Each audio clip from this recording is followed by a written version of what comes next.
Om Namah Shivaya, buenos días. Continuamos leyendo El alimento dádiva divina de Isaac Volpin, capítulo 2, Vegetarianismo, historia y tradición. Y ahora un poco de historia. Los antropólogos nos dicen que en un principio el Homo sapiens simplemente recogía de la naturaleza frutos y semillas como alimento y que luego aprendió a cultivarlos. En realidad, desde la más remota antigüedad, el ser humano se acercó con reverente respeto y profundo amor a la madre naturaleza, como dice un antiguo texto tibetano. Ayuda a la naturaleza y con ella trabaja, y la naturaleza te considerará como uno de los creadores y te prestará obediencia. Y esto es tan cierto que los antiguos sacerdotes y sabios de todas las religiones y culturas lograron mejorar y adaptar muchas plantas y árboles y hasta crear variedades más alimenticias y o productivas. Lo hicieron siguiendo las leyes naturales del cruzamiento y la selección, no forzando ni alterando la naturaleza. Los ejemplos que podría nombrar son innumerables y por ello solo me referiré a unos pocos: el trigo, la cebada, la avena, las lentejas, habas, arvejas y garbanzos. Y en el Mediterráneo, Egipto y el Asia Menor, el arroz, la soya, el centeno, el trigo sarraceno, el alforfón y la batata en Asia, el mijo y el sorgo en África, el cacao, la quinoa, el amaranto, la cañaba, el maní, los zapallos, el tomate y la oca, los porotos, la mandioca y diversas clases de maíz y más de 170 variedades de papa en América, donde se trabajó para adaptarlos a distintos climas y pisos ecológicos. Además, en cada lugar se crearon diversas variedades de hortalizas y frutales en general, como por ejemplo bananas, papayas, paltas, manzanas, peras, olivos, etc. Desafortunadamente, la tecnología actual, cada vez con más frecuencia, introduce material genético de animales en diversos vegetales de consumo, sin la suficiente comprobación de su inocuidad a mediano y largo plazo. Prácticas agrícolas tradicionales. Decíamos más arriba que desde siempre el ser humano mostró amor y respeto para con la naturaleza, y eso se plasmó en una práctica agrícola no agresiva con el medio ambiente.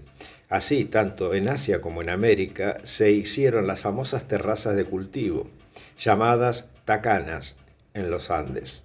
Siguiendo las curvas desniveladas de los cerros, se construyeron muros de piedra a modo de balcones que rellenaban trayendo tierra fértil y se preparó un sistema de riego y drenaje para la temporada de lluvias.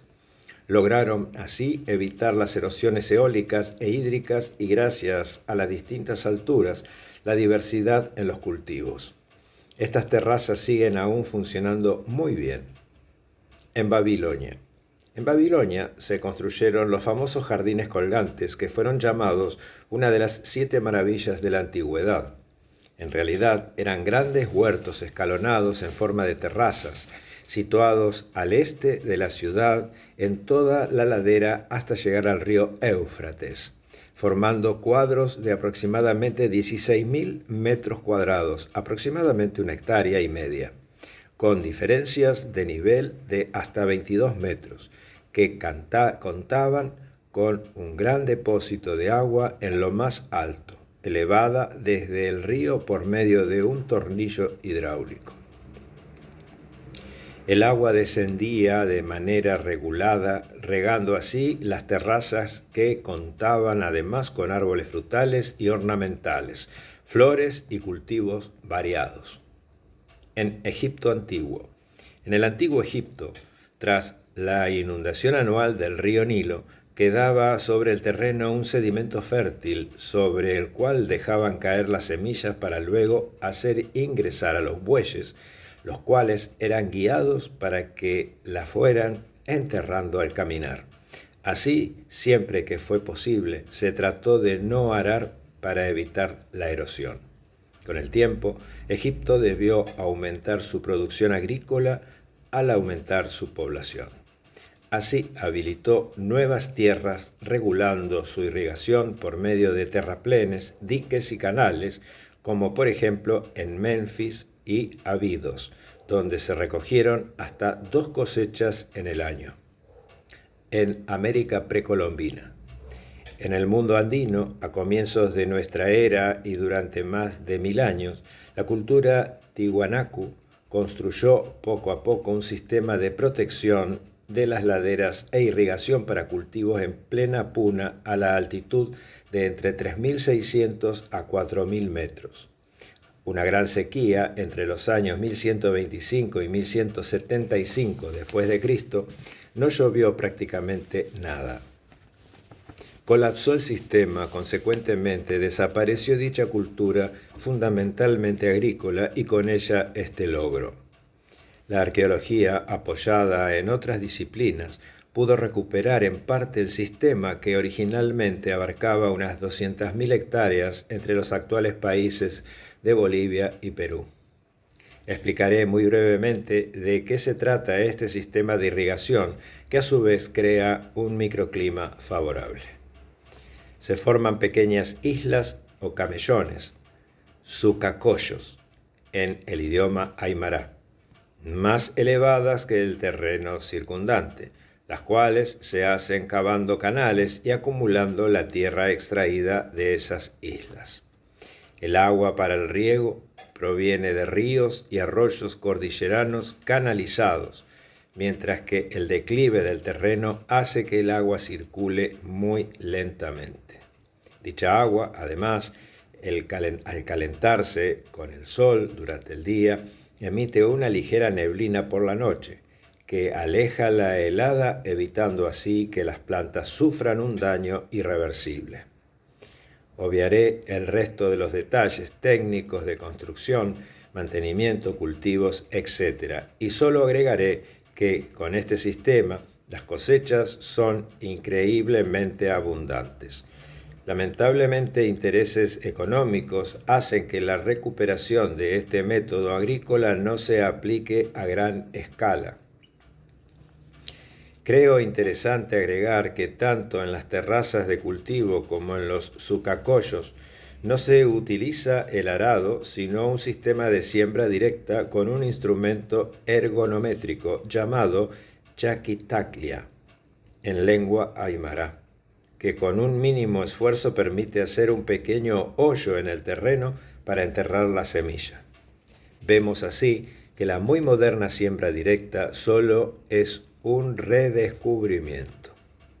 Los mayas del Yucatán también ayudaron a la naturaleza con un sistema agrícola llamado en su lengua Petcot y en plural Petcototov. Este sistema consiste en drenar la tierra pantanosa de la selva tropical y formar pequeños islotes con la tierra de los canales. Se crea así un sistema laberíntico de canales e islotes que en la estación seca sirve para regar. También los aztecas en tierras más altas utilizaron campos elevados llamados en su idioma inampas, entre canales de riego. Y finalmente, volviendo a América del Sur, existen en el Amazonas boliviano más de 20.000 elevaciones total o parcialmente artificiales, cada una de aproximadamente 1 hectárea de superficie, todas unidas entre sí por terraplenes y canales de riego y o drenaje. Fueron descubiertos desde el aire y están siendo estudiados por la arqueología, pues pertenecen a una cultura ya desaparecida.